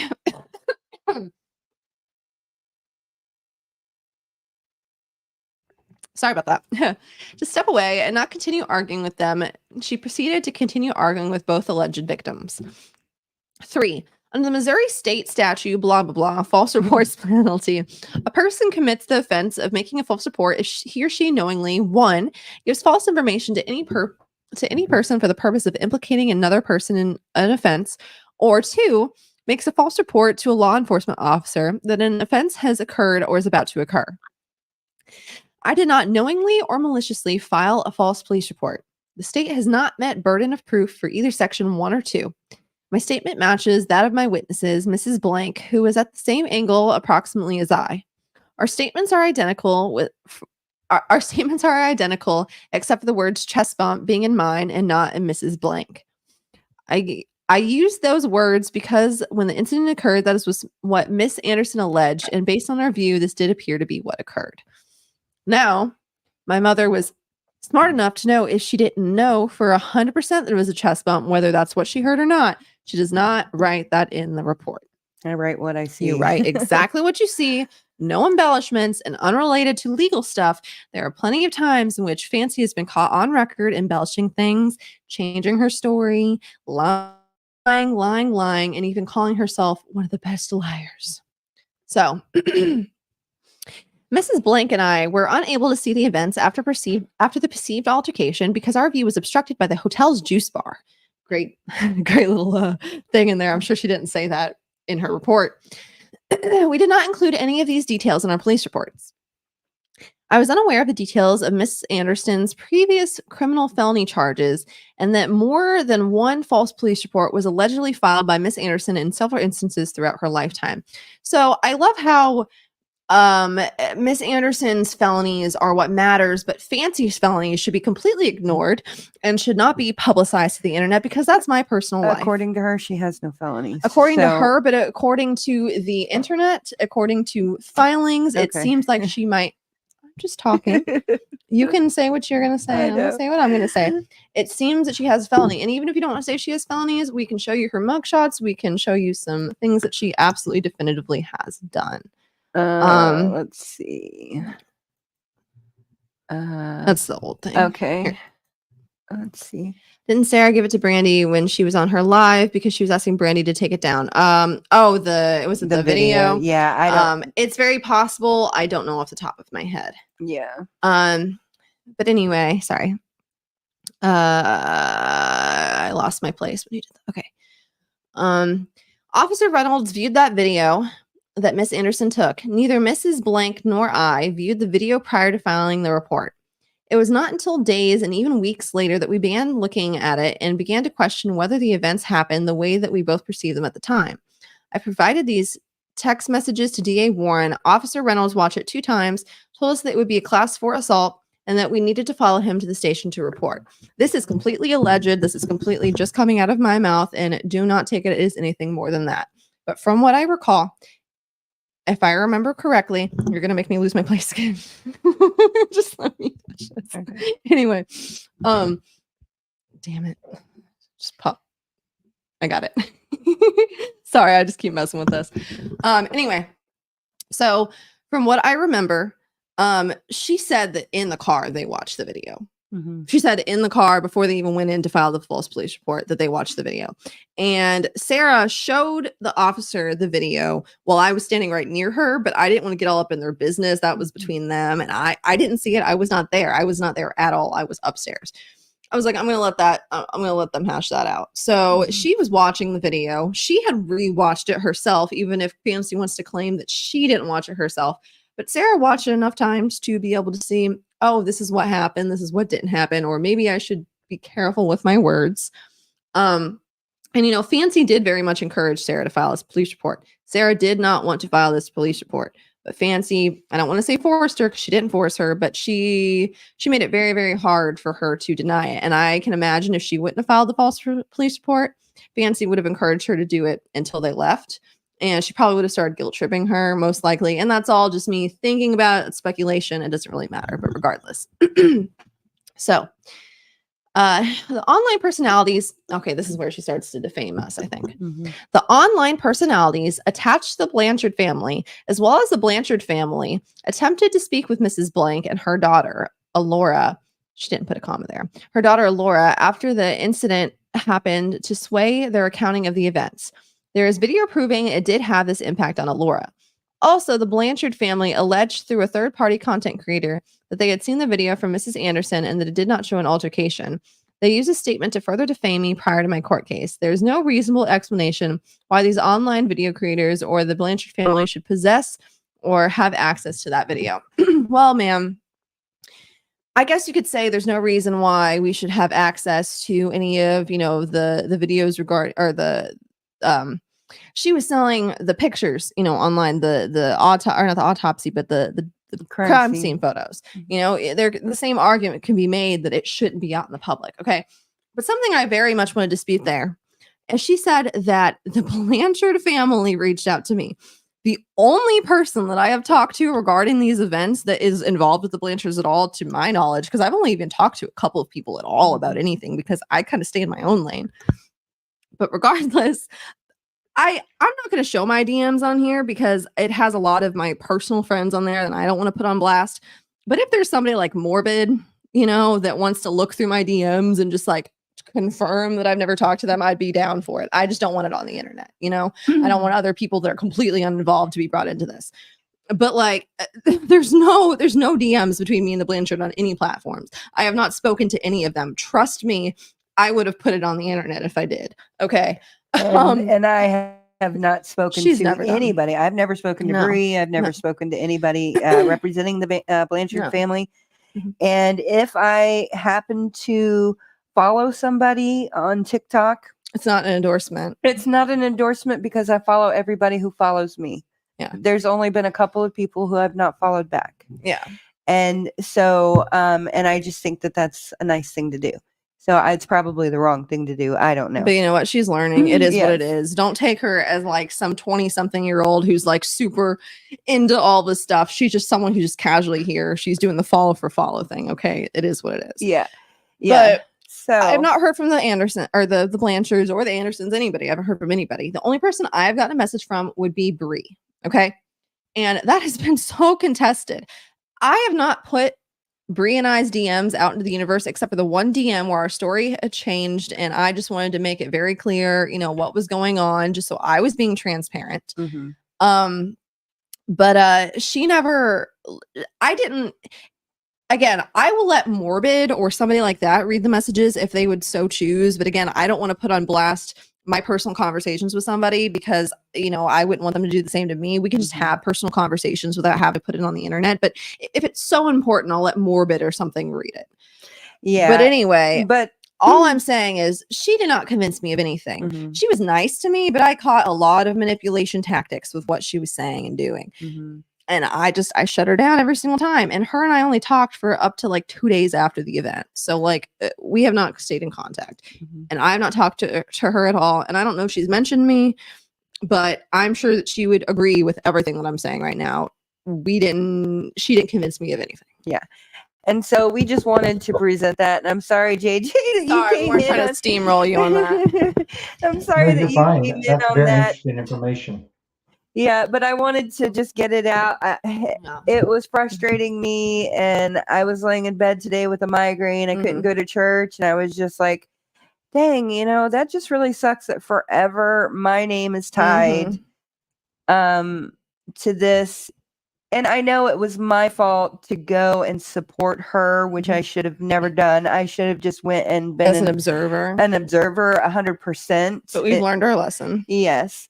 But yeah, so now forever my name is associated in the annals of history with Fancy Maselli and Gypsy Rose Blanchard. You know what? Your name is not associated with it because she said your name wrong and she didn't even put your first name. She just put your last name incorrectly. So you're good. Okay. She put my first name in there, which is a little more rare, but you're fine. It's not you. It's somebody else. You don't know who that person is. Couldn't be me. Yeah. Anyway, there's not. I didn't finish reading I think that's about as far as it got. There's no other information where she defames us in there. No, basically, you know, just more of the BS. Yeah, and so I just wanted to bring that to light since Amy didn't show up, and we had time to talk about something other than that. But yeah, so dang, it sucks, but that's life, and you learn as you go, and it just is what it is. People are mad at us for doing the same thing that they would have done if they had the opportunity. Yeah, and so JJ, from your perspective, you who likes history, what would you have done had you? Do you think that you would have not actually like been involved in an altercation or anything? Of course not. But do you think that you would have gone and observed the court hearing had you had the opportunity and the means to do it? Definitely. The issue with what started there years ago with the Blanchards is part of pop history now. Yeah. Honestly, everything that the young lady went through doesn't justify, you know, what happened. But at the same time, I mean, how long would you make it knowing that all of this was done to you because somebody else needed attention? Yeah, well, and unfortunately, it was never, you know, and it was never about her. It was about, look at me. It is. It's big pop culture history now. Yeah, and unfortunately, the cycle is basically repeating itself, because if you look at her social media now, you know, she's basically doing the same thing to her child that her mother was doing, and she's starting from in the womb. Mm-hmm. So that's really concerning to me. Certainly.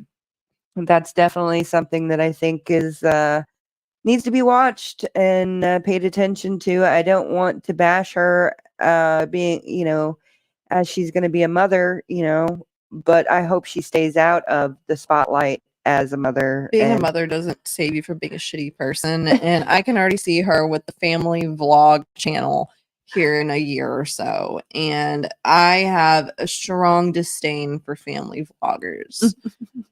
I have,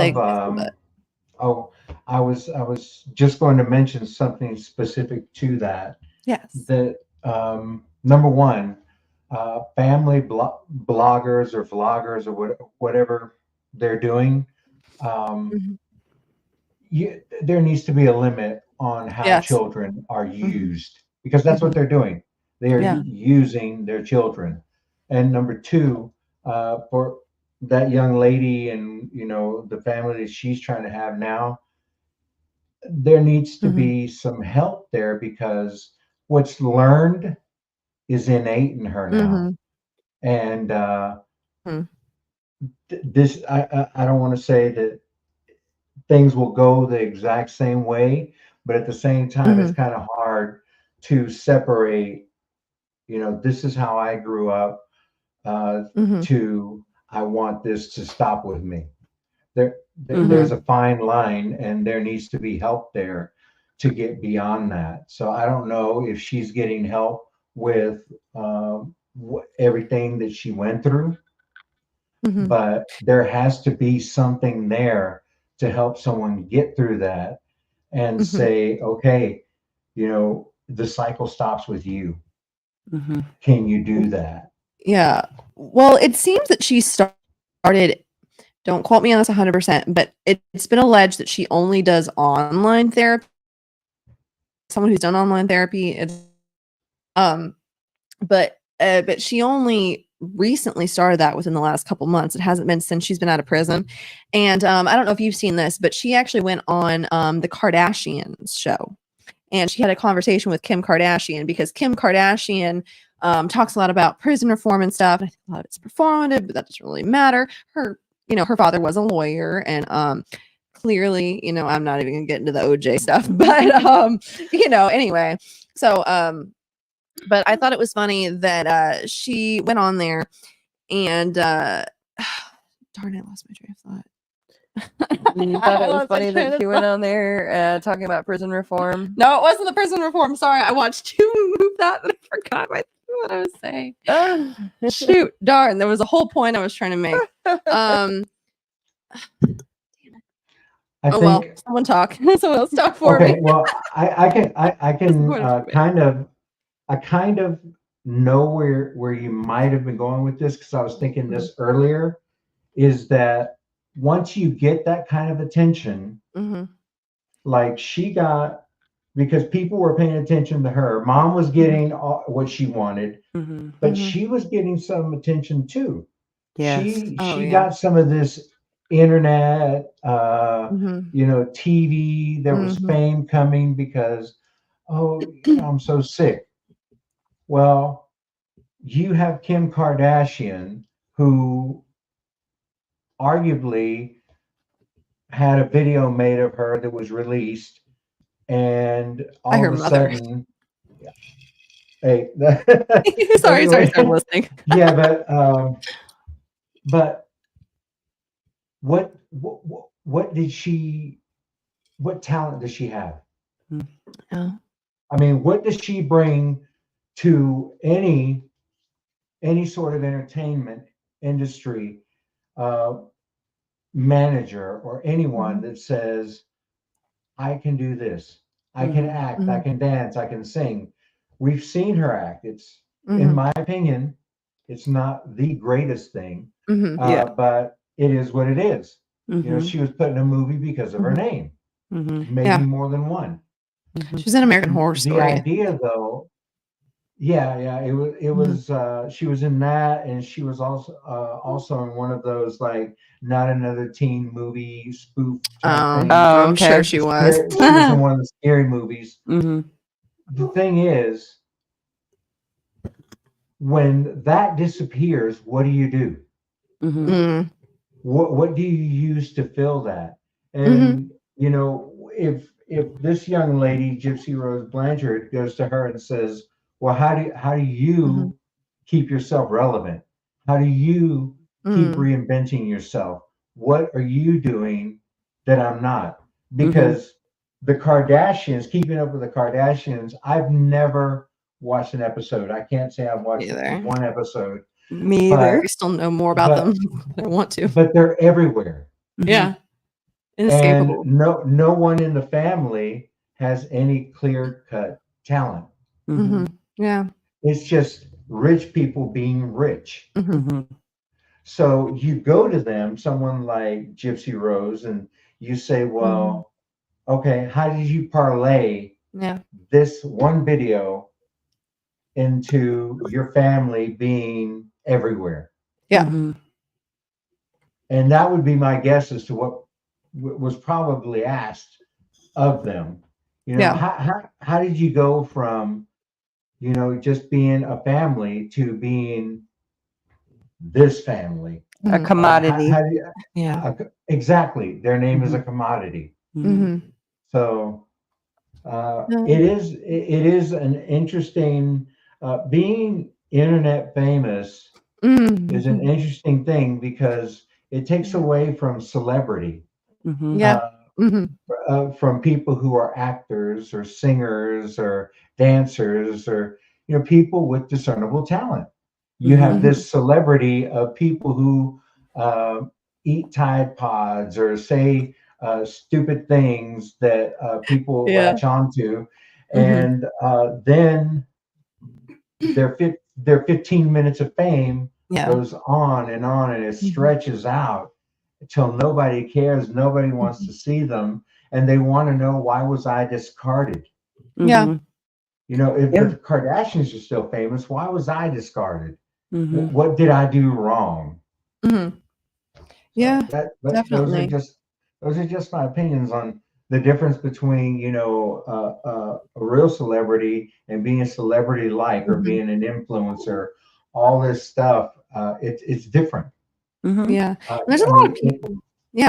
Oh, go ahead. Oh no, all I was gonna say is just a lot of people that are online famous that are, you know, they go further than celebrities now. Like, what even is a celebrity anymore? You know what I mean? It's like, exactly. I mean, yeah, no, it's absolutely crazy. And you know, the Kardashians don't have any talent in the traditional sense, but the only thing that I will give them, because I do not like the Kardashians, is they're very smart business people. Yes. To an extent though, because they've had a lot of failed business ventures as well. But I'd say maybe they're more they're really good socialites. They're really good at influencing. They're really good at squeezing themselves in, especially Kris, the mom. She's really good at digging in there and figuring out ways to make herself relevant. And you know, I guess I gotta respect the hustle. And you know, while I don't think that Kim has any good intentions for like anything, to be honest, I will always support any good that anyone can do, you know, and I don't recall exactly what the situation was, but I remember a couple of years ago when she first started getting into this prison reform and justice stuff, there were a couple of people, like inmates, that she helped actually get early release. Yeah, Alice Johnson. Was that somebody who had taken the life of her pimp or something like that? Or was that somebody else? No, I think she was in prison for drugs.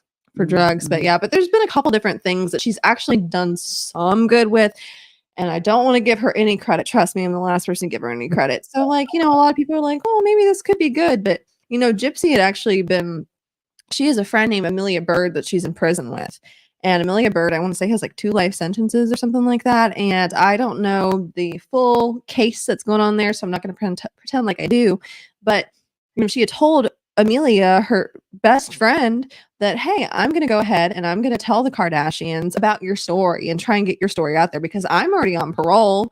They can't really help me any further. The reason why I remember why I brought up Kim Kardashian. I'm sorry, my brain goes like that. Kim Kardashian, she had told her that she wasn't given any access to counseling in prison. That's what it was, which they told her that she didn't qualify for counseling in prison. My mother has a cousin that is in Chillicothe Correctional Facility, the women's prison that Gypsy was incarcerated in for 8 years. Mm-hmm. Everyone can get therapy. There are multiple different things you can do. And then also, if I remember correctly, your cousin is in some kind of a housing or some kind of a section that's for people that specifically want to better their lives and take classes. She takes all the classes, goes to all the AA meetings she possibly can. And Gypsy, I think, only went to like one kind of class that was for her betterment. And then she finished her GD after like 4 or 5 years.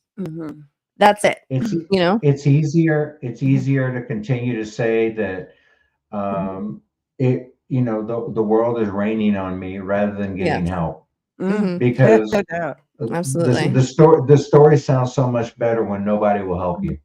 Yeah, absolutely. Yeah, and there it seems to be a full-time career to be a victim nowadays. So yeah, especially her. I mean, she's making so much money off of this. There's Son of Sam laws in a lot of areas, but Missouri doesn't have one. And the Son of Sam law is basically just so that you can't profit off of your crime. And I believe Louisiana, which is a state that she's currently residing in, has some sort of law that is adjacent to Son of Sam, even if it's not exactly the same. So she's kind of walking a fine line here. And she's profiting off the crime. And we're not going to get into everything, but there's a lot of proof to show that she was never medically abused. And that's a big allegedly, because I can't say definitively. And there is something to be said about how it is abusive for her mom to teach her to lie and to steal and all that stuff. That's not good. That is abusive. But a lot of the stuff that she's claiming, there's either no evidence for, or there's direct evidence going against it, or her own words in other clips go against it. And for some reason, or medically necessary. Yeah. So, but yeah, she has the chromosome microdeletion disorder, and that can be, transferred to her child. Her child could have certain issues, and when it really sucks, and needed to be medically taken care of, then what's that going to look like? And and then that's just a whole new rabbit hole to go down. And unfortunately, we've all gotten ourselves in this position because Missouri decided to give her a plea deal instead of taking her to court. And there's evidence to show that she might have lied to get into her plea deal, which is a lot of the reason why people thought that she was being federally investigated. But to anyone tuning in now, again, earlier I mentioned in the program that I went into the Missouri federal courthouse. She is not currently being federally investigated. It was taken off of CaseNet. Her files was taken off CaseNet for some other reason. They can't disclose to me. They can only disclose to lawyers. And you can only go in and get it in Springfield, which we were in Springfield yesterday, but it was the weekend. We didn't get to do anything. So yes. So okay. So all of that we've talked about all that. We're done. I hope to not talk about this again until maybe Fancy goes back to court, which I'm planning on attending. Yes, I will actually be at a conference for MBR in Atlanta, but Alora is going to hop over there and see what she can find out, investigate, and I will not make any claims of anything. Yes. I will just report it as it happened, observe as much as I can, and let you guys take it from there, what you guys want to believe or don't believe, because I'm just a random person out here. I'm trying to give the most accurate information I can, but every once in a while we screw up, and I apologize for any mistakes I have made. Okay. So anyway. So JJ, can you please tell our listeners where they can find you? I know you have your podcast hasn't started yet, but if you have any socials to go to, where they can find you, what you're going to be talking about, and if we have a debut date, potentially. Yes. We don't have a debut date yet. Today is my very first time being on NPR, so I'm I was super excited. Oh, thank you. But I think I really don't do much on social media. I do have like a personal Facebook. Gotcha. I have an Instagram that's it's called Pro Wrestling Opinions because I love pro wrestling too. I have actually 2 podcasts. One was called the 80s Hour, and I did that one for about 4 years, and then my second one was called the Way Back Wrestling podcast, which I talked about wrestling from like the 60s, 70s up to about the late 90s, early 2000s. Would mix in different dates and talk about pay-per-views, things like that. But I do have Pro Wrestling Opinions, and that's on Instagram. I think right now, I want to get myself prepared. October, I think, is a really cool month because it's kind of like the real beginning of the fall, and you get your time change. It starts getting darker earlier, and of course, Halloween is at the end. And I am going to Horror Con here in Washington. And what I'm going to try to do, yes, I'm very excited. I love horror movies. And what I want to do is contact them and see if there's any way I can get any interviews with any of the celebrities that'll be there. That'd be a great idea. Good. Especially since you have an organization behind you. Mm-hmm. Yeah, so I'm hoping that I can get at least 1 or 2 interviews. And, once I get my show going, again, it's going to be about trivia. A lot about movies. I love movies. Some about music, history, just a lot of different things. I think podcasts can be so much fun if we put, our best foot forward and talk about things that we love to talk about. That's the thing. People will listen if we're interested in what we're talking about. Yes. The passion translates. Exactly. Yes. So I don't have a date yet. I will let you know. And hopefully we can sit together again for another program. Yes, absolutely. Yeah, I really enjoy having you here. Yeah, actually, do you know anything about the Von Erichs? I was just thinking about that.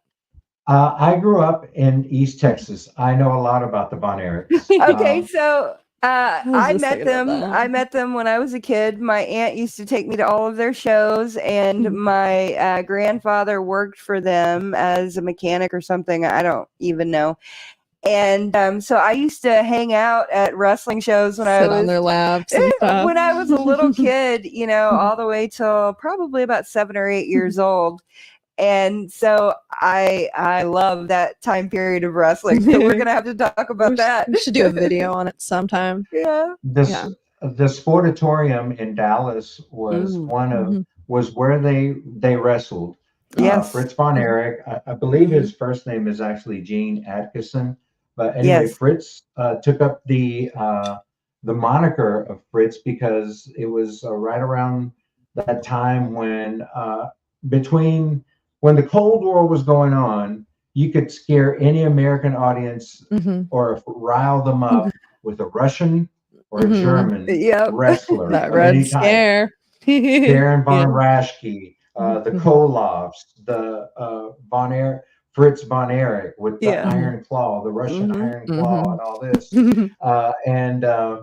But the Sportatorium in Dallas, my cousin actually sends me these great clips of like their house shows for like a given night, and the creativity that would go into they had a bare knuckles champ, they had a brass knuckles champ, they had 6-man tag team matches, bull rope matches, so much creativity that went into it.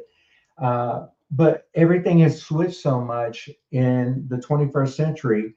Back then, you had guys like Bruiser Brody, Mark Callis, who would become the Undertaker. These giant men, right? Now you have these guys who are 5'8" to 5'10", weighing 180 pounds, but move so beautifully. And it's made a really big switch into like the whole body of what is wrestling right now. Classic fans don't really get into it because these guys aren't believable. Well, okay, so you believe that a guy would use a coal miner's glove on another man's head in the 80s. So but I love wrestling. I could talk wrestling Now, I do remember many times being in that front row with that chair coming up and coming right down on somebody, and that was real. Yeah. Crazy stuff.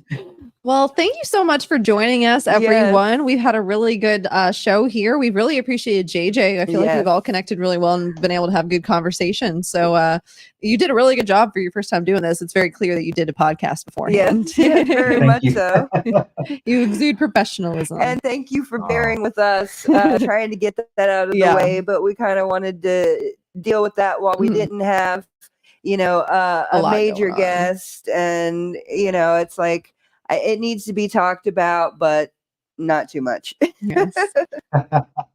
Yes, but thank you for having me. I had a great time. Yes, we've had a good time too. Yeah, we have too. And like you said, we're going to have to do another show together and actually talk about all the really fun stuff. Yes, and we want to give big shout outs to Holly Jolly, Michelle O'Brien, and it looks like Laura Lynn. And it looks like that's what our chat is mostly consisted of. So we appreciate every single person that's been watching. And I think it's been a pretty good show. So yeah, I do too. We will be back next week with something. I'm not sure what it is yet. And we have a couple of things on the horizon. So just look forward to seeing it, and we will try and keep you updated with all these things as they develop. And like I said, we live in Missouri. If there's places where I can put my boots in the ground, I will absolutely be there. So absolutely. So thank you everyone for tuning in. And you have anything else to say, Mom? I'm not trying to close them out. No, I don't. Thank you everyone for joining us, and meet us back here next week at 6 p.m. Central Standard Time. That's what I go by anyways. Yes, ma'am. Have a blessed week. Thanks, everyone. Ladies and gentlemen, thank you for tuning in to Military Broadcast Radio. As we wrap up today's show, we want to remind you that the podcast of today's episode will be available right after we go off the air. So if you missed any part of the show or want to listen again, be sure to check it out. And remember, we're here to support and honor our veterans. Your stories and experiences matter, and we are committed to giving you a platform to share them. That's right. We're here to give our veterans a voice. So don't forget to catch the podcast and stay connected with us.